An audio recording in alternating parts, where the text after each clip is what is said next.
Selamat datang di podcast Senat Fiskom. Nah, pada podcast kali ini kita memiliki tema yang sangat spesial. Apa sih temanya? Nah, aku kasih tau kan ya. Tema podcast Senat Fiskom kali ini adalah What is Public Relation?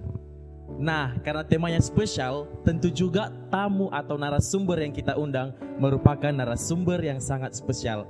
Mari kita sambut Kak Anita Yuan, SSI. Terima Ya, kasih. Kak. Nah, jadi gini Kak, biar lebih dekat kepada audiens atau lebih kenal, boleh nggak aku minta tolong Kakak untuk perkenalkan diri? Boleh. Oke. Informasi apa yang diperlukan ya? Informasi. Nama ya. Iya.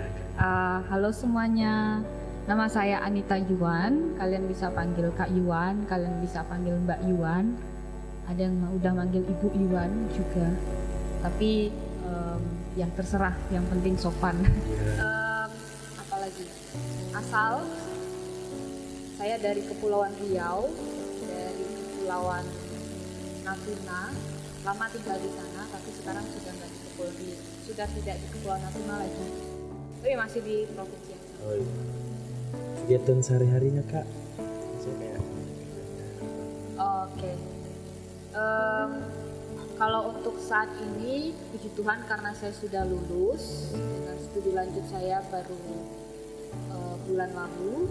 Jadi kegiatan kesibukan sehari-hari saat ini lebih ke pekerjaan. Yeah. Kalau yang lalu-lalu kan terbagi, jadi saya harus kuliah dan juga harus kerja. Jadi kalau yang sekarang sudah fokus dengan pekerjaan, baik itu pekerjaan di kampus ataupun pekerjaan di luar kampus.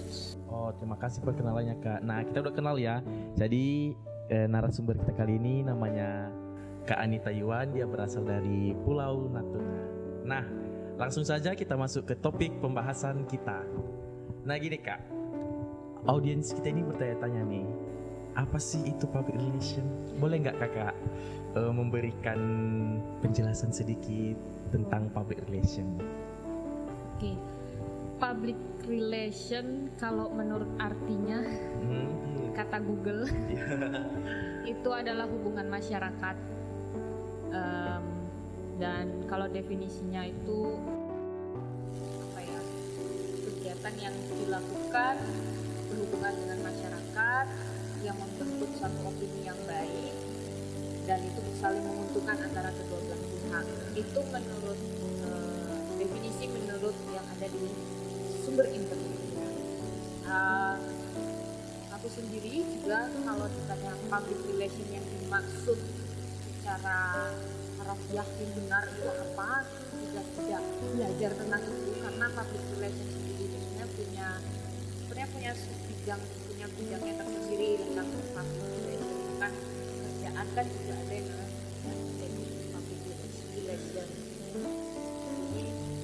Tapi kalau yang dimaksudkan di sini public relation yang dalam hal ini adalah hubungan dengan masyarakat, interaksi dengan masyarakat, atau sosialisasi gitu ya.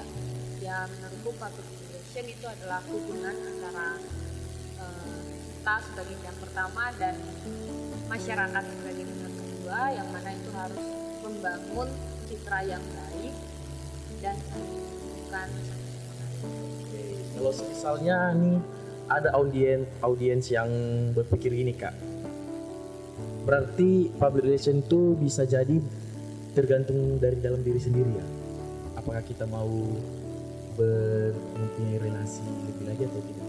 Bisa dikatakan berarti berasal dari diri sendiri. Kalau public relation apakah itu tergantung pada diri kita sendiri atau tidak? Kalau dibilang apakah itu tergantung pada kita, kalau interaksinya terhadap masyarakat itu memang tergantung pada kita. Tapi kalau berhubungan dengan masyarakat, kita memang harus sehari-hari kan kita memang bertemu dengan masyarakat. Se-introvert apapun kalian anggap diri kalian, misalnya ya, saya tuh introvert banget sampai yang nggak bangun dan nggak keluar kamar kan nggak mungkin. Seminimal kamu perlu keluar ke Pamela beli Indomie atau pergi ke toko gitu beli telur gitu kan. Nah di situ kan sudah terjadi interaksi dengan masyarakat. Jadi kalau dibilang apakah harus mulai dari diri sendiri, Kalau ingin membangun citra seperti apa itu dimulai dari diri sendiri. Tapi kalau interaksi itu terjadi, apakah tergantung pada kita?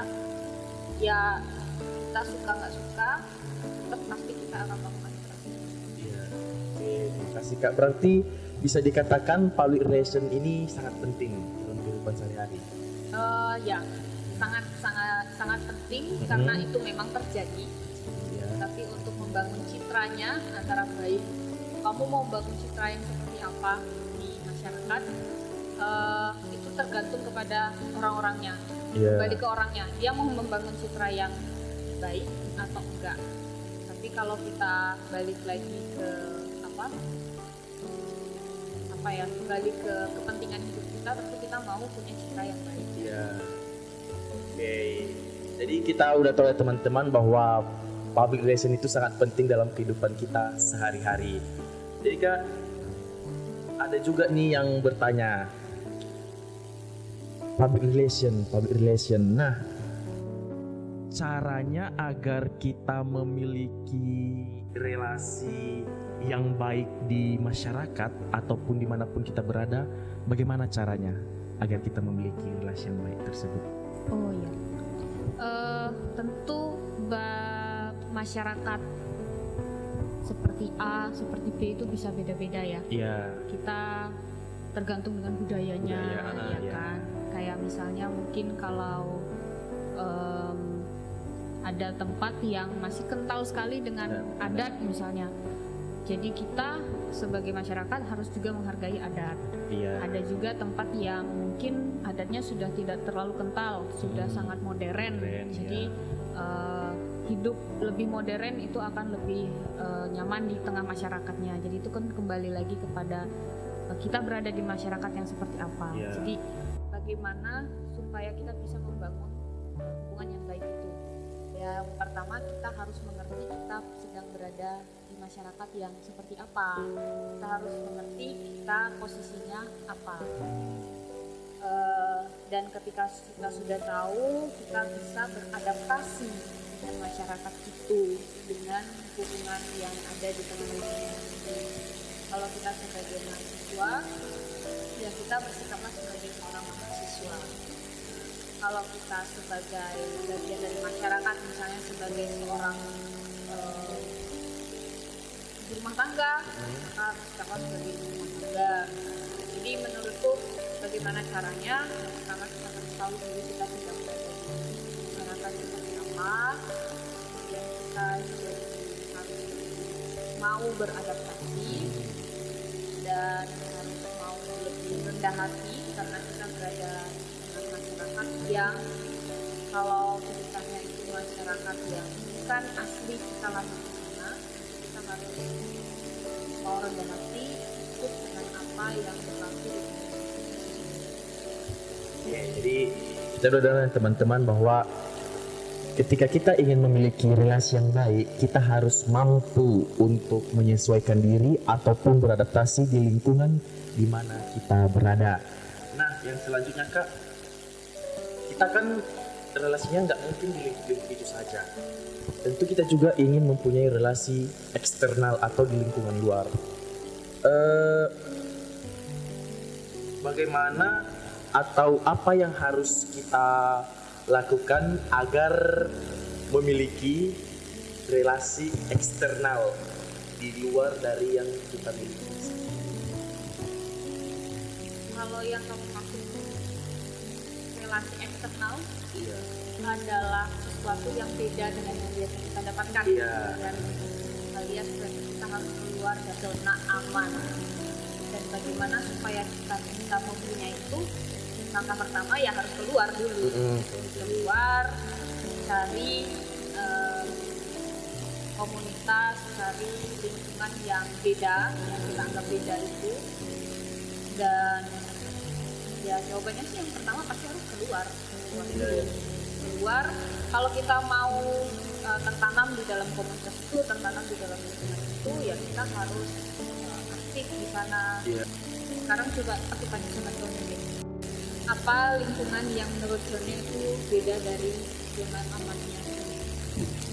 Kalau menurutku sih yang sangat yang terasa perbedaannya itu di lingkungan pekerjaan. Ya, karena di lingkungan pekerjaan itu banyak sekali orang yang ingin duduk di tingkat teratas dengan cara bisa jadi, dan kebanyakan yang aku dengar juga dan yang aku alami, saling menjatuhkan. Artinya Cone sudah keluar dari lingkungan kampus, sudah keluar dari lingkungan, keluar dalam arti bukan kembali lagi ya, Iya. tapi maksudnya sudah keluar dari lingkungan kampus, berkos-kosan, dan sekarang ada di zona pekerjaan ya. Nah, bagaimana cara Cone supaya bisa keluar dari lingkungan yang sebelumnya kampus dan kos-kosan? Itu kan sebenarnya perlu cari dulu dan harus memang keluar. Baik, kalau memang keluar dari zona aman itu bukan berarti juga terus kita hura-hura hal-hal yang tidak sesuai dengan norma ya. Tetap harus ada benar-benar namanya keluarlah, berjalanlah dan masuk ke dalam lingkungan masyarakat yang baik. Oke, jadi itu udah tahu ya teman-teman, tips atau cara agar kita keluar dari zona aman kita dan ingin lebih berkembang lagi agar mempunyai relasi eksternal.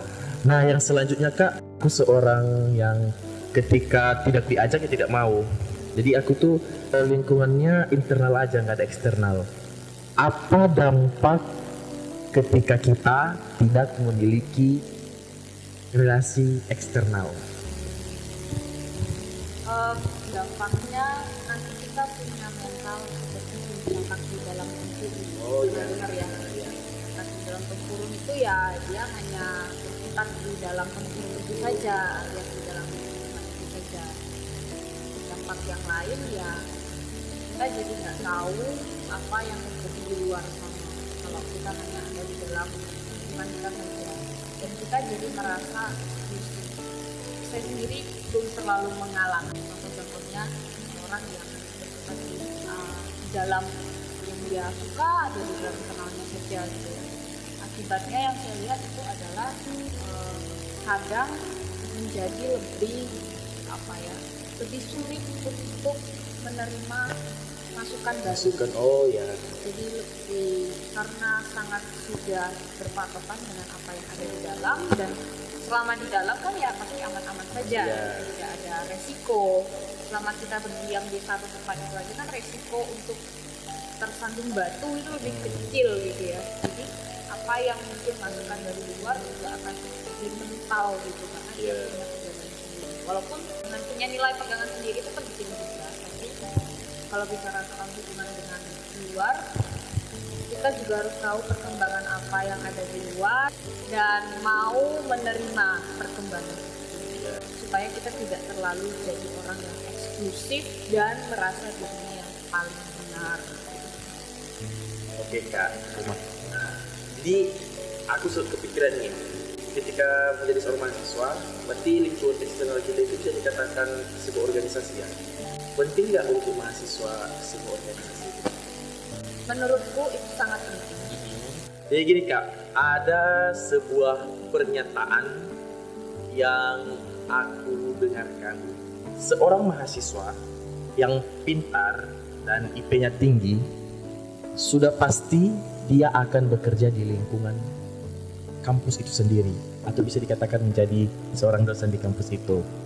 Kalau dari pernyataan terlihat seperti dia mungkin meremehkan ya orang-orang yang terlalu pintar, punya lulus dengan nilai yang baik, dan kemudian dia kembali ke kampus itu sendiri menjadi dosen. Ya sebenarnya dia lagi ngomongin saya juga. Walaupun saya nggak pintar-pintar amat, tapi saya lulus, saya juga kan kembali ke kampus. Tapi itu nyatanya juga tidak benar-benar membuat saya hanya di lingkungan kampus saja. Kalau kembali ke apa yang saya alamin, ya puji Tuhannya dari lingkungan kampus inilah terbangun hubungan dan relasi-relasi yang lain.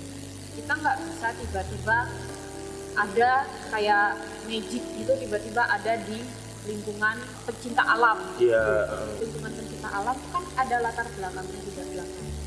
Kenapa saya masuk ke lingkungan pecinta alam? Oh karena di kampus saya belajar begini tentang alam. Jadi semua itu tetap pasti ada titik mulanya. Batu pijakannya ada, baru kemudian berkembang dengan yang lain. Jadi kalau ada yang bilang enggak terlalu pintar, nanti balik lagi jadi dosen di dalam kampusnya itu, ya apa salahnya, toh itu yang menjadi batu pijakan untuk membangun relasi yang lain.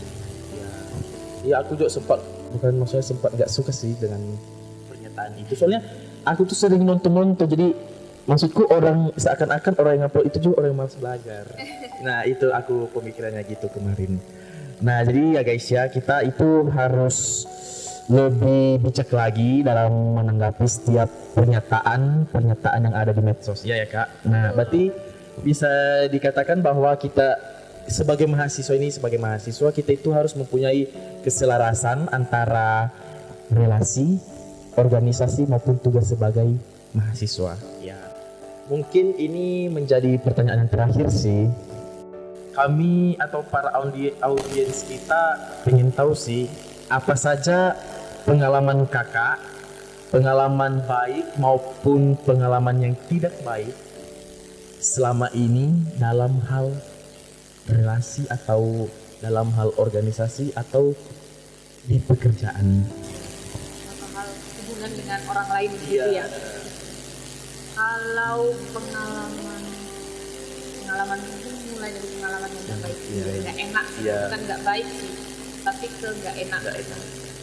Seenggak enaknya pengalaman kita dengan relasi orang lain pasti tetap ada pelajaran yang bisa kita ambil. Iya. Cuma kalau pengalaman nggak enak ya misalnya ketemu dengan orang-orang sulit itu dalam arti orang yang berbeda pendapat pasti ada. Dan orang berbeda pendapat, orang berbeda mental ada.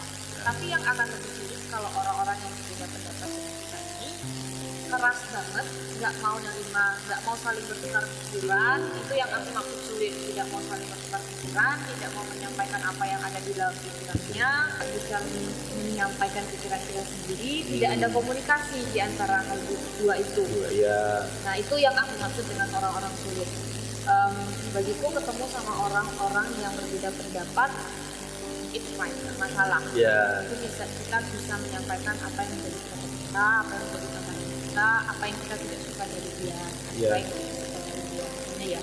Tapi kalau kita ketemu sama orang yang kita dengan jujur dan misalnya bilang bahwa saya melihat kamu begini, ya intinya kita sudah menyampaikan apa yang tidak sesuai misalnya dari kita. Tapi orang sulit ini lebih ke saya nggak terima kamu ngomong gitu, tapi dia nggak ngomong kalau dia nggak terima dibicarakan seperti itu. Kemudian nanti ketemu sama orang lain, membangun opini orang lain untuk memandang kita tuh nggak baik kayak gitu ya, atau memandang kita kok aneh atau lain lah dari apa yang sebenarnya ingin kita sampaikan kepada dia. Nah itu orang-orang sulit seperti itu yang menurutku menjadi pengalaman yang tidak enak dalam Tak terasa guys, kita sudah selesai menyampaikan beberapa pertanyaan kepada narasumber kita. Jadi Kak, kami dari Senat Fiskom mempunyai atau memiliki sedikit kenang-kenangan ataupun cinta mata untuk kakak. Jangan dilihat besar kecilnya, jangan dilihat dari bentuknya, tapi lihatlah dari ketulusan hati kami memberikannya kepada kakak. Nanti aku minta kakak untuk itu Kak, bentuk tanda ucapan terima kasih kami kepada kakak sudah bersedia menyempatkan waktunya untuk kami, dan juga tak ada yang bisa kami berikan, tapi Tuhanlah yang membalaskannya semua kebaikan kakak kepada kami. Oke, terima kasih. Nah jadi guys, sekian podcast Senat Fiskom kali ini. See you again, bye bye.